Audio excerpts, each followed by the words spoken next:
Tengah ramai sebuah video, momen penghulu yang sedang menikahkan mempelai pengantin yang dinilai ganteng oleh warganet. Hal ini diketahui dalam unggahan Instagram @bunstetik pada Minggu 24 Juli 2022. Dalam keterangan video menyebutkan, warganet bukannya fokus kepada mempelai pengantin, namun malah salah fokus ke penghulunya karena penampilan yang dinilai ganteng.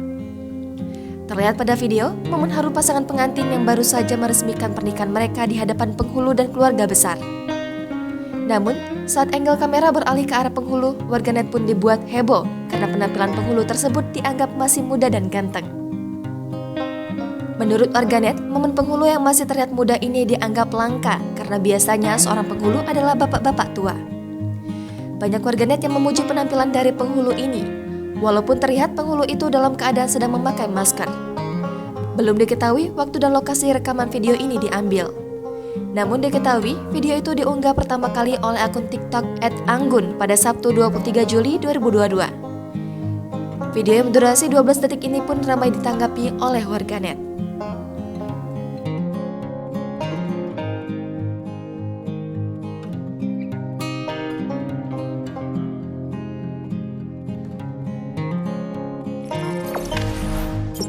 Jangan lupa subscribe, share, komen, dan like ya.